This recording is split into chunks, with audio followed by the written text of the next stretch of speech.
For instance, it can't be thought as a linear sequence of atomic instants, no matter how large or small we think those instants are. We know this intuitively from our Ashbery poem. From sentence 1. There's already a poem, but we are not sure. It is simply impossible to specify that there was, definitely at this point, n points away from now, the rest of the poem. There is a hesitation, a nothingness, and uncertainty. And that is time, an insight common to Heidegger and Derrida, but also to Einstein. Time is a kind of liquid that flows out of things, not a pre-programmed container or line consisting of regularly spaced temporal atoms. Space-time is a property of things, rippling, curved, emergent. It obviously applies to planets, but also to coffee cups. If I were an electron, the cup would be like the sun. This is how they noticed relativity in the first place, a malfunctioning wavefront, the Lorentz contraction, whereby an electromagnetic wave is a tiny bit shorter than Newtonian theory says it should be. They brought in ether to explain because they didn't want to think outside the religious box of infinite void that was totally flat, the same everywhere. Newton, Kant, and Newton, Kant, and most of us all vaguely, intuitively accepted it. God is omnipotent, so he can create anything. So he could have created infinite void. So he did. This is just a string of Neoplatonic viral code. It's counterintuitive and heretical within Judeo-Christian thought parameters to think time as a liquid that leaks out of everything.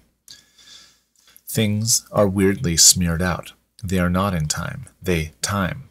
This is identical to what Heidegger says, only without the anthropocentric copyright control. It's not just human being that does that. It's spoons and so on. Somehow everything has Dasein, the magical quality of being a decider. Not only I as a human can experience this magic, uncanny breakage of tools. There's nothing special about me in my human mode of assessing that.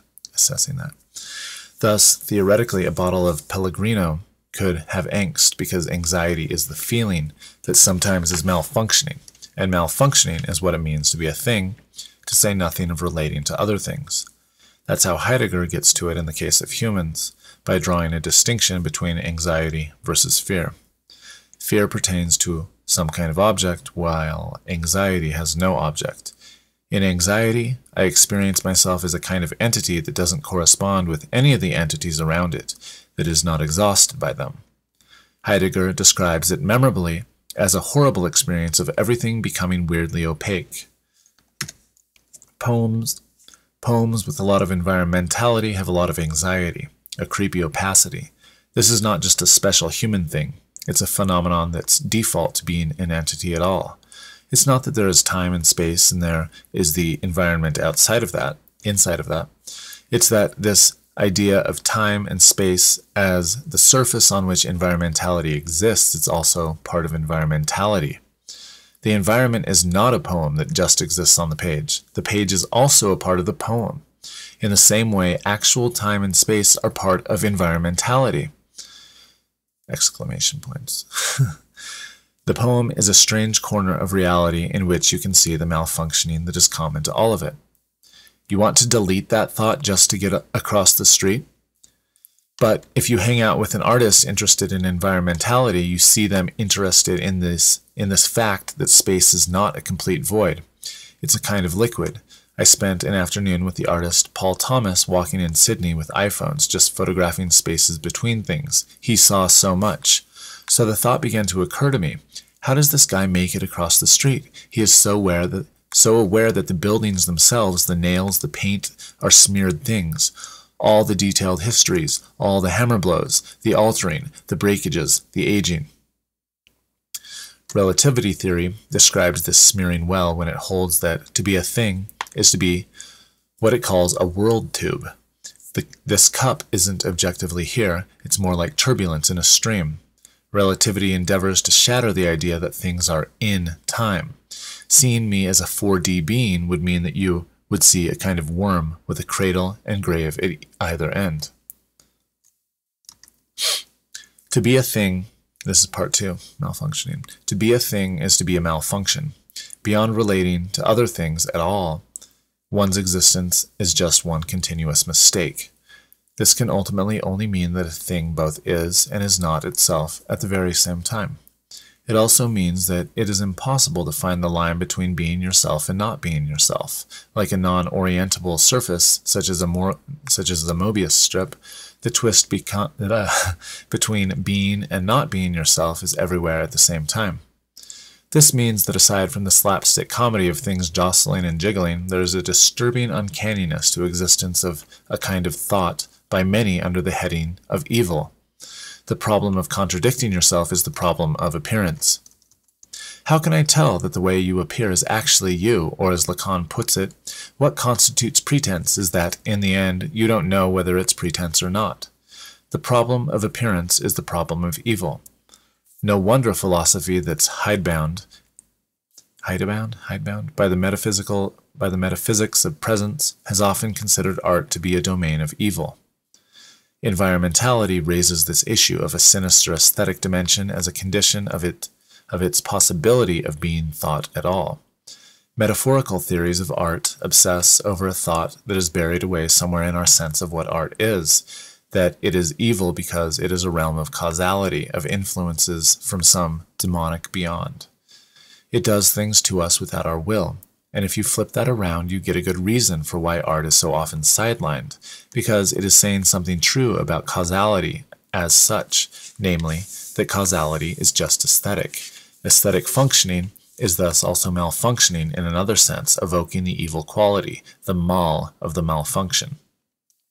Human art is a little perverted corner of reality in which we allow things to malfunction, that is, to be what they are, to allow malfunctioning to take place.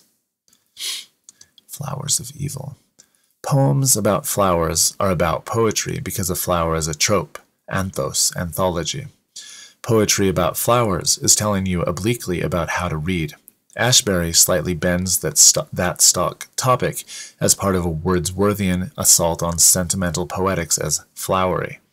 Wordsworth poems are full of weird instructions coded through flowers and foliage. And the same happens here in Ashbery. About 20 lines in, the narrator talks about the half-meant, half-perceived motions of fronds out of idle depths that are summer. That's lines 14 through 16. Evidently, this is a moment where the poem is talking about itself. Think about Tarkovsky's Solaris, the opening shot of the astronaut washing his hands in the flowing water, and in the water are vast, rippling fronds. We are seeing environmentality, not just fronds rippling leaves of grass or foliage. Some trees you are also seeing the idle depths that are summer. Why are the fronds rippling? Because entities are emitting time. Around the fronds is this physical entity that we call environment, because we don't pay attention to it. A transparent liquid you can't really see, but it's causing the fronds to ripple. The poem is encouraging you to see that.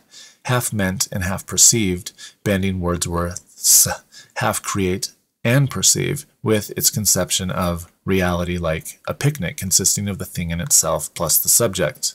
It's Kant and Heidegger. In this reality, as we have seen, one has to open the fridge and find out about the light. This isn't quite that. Half meant is what Ashbery says. Doesn't it suggest that the fronds themselves have some kind of agency? It's not an optical illusion that I'm creating. The fronds themselves are creating in a sense. Moreover, a flower as such is just something that is half meant biologically. As Schopenhauer argues, plants don't know what they are about. They require people and birds and bees to look at them. They are saying, I don't know what I am yet. Please complete me. Eliot's line is thus perfect. The roses had the look of flowers that are looked at. A weird loop. That's cool. Flower trope algorithm. There are deep affinities. Plant science nowadays is about studying algorithms. A flower is a story about a genomic algorithm that executed. Thus, you can make an equation for a rose and then create an algorithm that executes this equation. The stem is the beginning of the plot. The tips of the petals are the end. The whole problem is, are algorithms intelligent? And thus, am I intelligent? Am I actually just a bunch of algorithms? The whole issue of plant sentience is now far from absurd, and thus the notion that I might be a vegetable raises its ugly head in yet another way. This is the whole problem of AI. The Turing test is a minimalistic performative definition of what counts as intelligence. You don't seem like an algorithm to me. It doesn't seem like everything you do is totally programmed. Turing's analogy for the test is gender. Can you prove in writing that you are a woman or a man? In the same way, a metaphor passes my Turing test. In other words, the problems of functioning is the problem of pretense. As stated by Lacan, the problem with lying is that I can't tell whether or not you are lying. For Descartes, a fundamental uncertainty is key to reasoning that I exist. Maybe I'm just a puppet of an all-powerful demon. In this sense, paranoia is the default condition of being aware. Before you get into the theology aspect, whereby a good God would never deceive you like that, you have to traverse a layer of deep uncertainty. I might be a robot. To exist is to be paranoid that you might be an algorithm. To be a person is to be worried that you might not be one. So, half meant, it's almost as if the fronds are sentient. It's about the fact that the frond is a plot of an algorithm, like a host of dancing daffodils. You can't tell. It looks as if it meant to. The frond seems to wave, and the frond is a plot of an algorithm. And this is where the evil of malfunctioning comes into play. This evil. I don't really consider it to be evil. I'm putting the term in quotation marks. Dark or twisted functioning comes before the slapstick malfunctioning of weird beings that we explored in part 1 above. That is very strange. It means that appearance logically precedes how things relate. Appearance goes all the way down to how things are. A flower, in a way, is an ad for a bee. Come onto this landing strip, you ultraviolet seeing thing. But in another way, how could this appearance even pop up in the first place? Why is there appearance? Why is there beauty? Why are there things that can be bee landing strips? Before you even think of it as something with meaning, there has to be half meaning, a weird, flickering appearance level. This isn't just about human experience. It is about, for instance, DNA, a half meaning that almost means something in the right protein environment, an environment that is thus a kind of malfunctioning. The appearance aspect subtends the seemingly obvious, what it's for, or what it means, the telos. Flowers are very helpful, yet how come flowers even exist? They are so expensive from DNA's point of view. This must mean that there is an irreducible, uncertain appearance dimension to DNA at least. Thus, malfunctioning, when we pursue it to that level, pertains to this strange, useless appearance element. A flower is a fairly useless thing, like a poem, despite the fact that we keep telling ourselves that things must mean something in our culture. But this slightly useless half-meaning quality is precisely where the causality is. If you didn't have this weird, rippling space-time, if you didn't have flowers, if you didn't have tropes, then you wouldn't have the possibility of bees and adaptation and poems meaning something. The aesthetic dimension is the causal dimension. Ashbery is trying to make the poem slightly mean something. He is not interested in nonsense per se, but rather in ever so slightly stretching the meaning to reveal some inner, ordinary distortion. All the sentences make sense, yet they also don't. All the sentences are like the fronds. They don't quite pass my Turing test for being meaningful. They have a seeming logic. They aren't just noise, but the logic itself has a weird nonsense in it that is a possibility condition for the sense, as in Gödel's incompleteness theorem. That is what is disturbing. It's a little bit evil, because each sentence makes sense. It's not purely useless, purely illusion. In that case, it wouldn't be an illusion. If it's like an illusion, half meant, then you're in trouble. You can't ever peel the appearance away from what it is. The poem is performing this dance between illusion and seriousness, a dizzying and vertiginous Shelleyan tactic, as if Wordsworth were on acid. A supposed tranquility of Ashbery's poem belies a certain creepiness, a shifting and waving of fronds, or rather, the creepiness is just the tranquility seen in another way, as a malfunctioning that is also malfunctioning, the influence of things that are and are not as they appear. Let us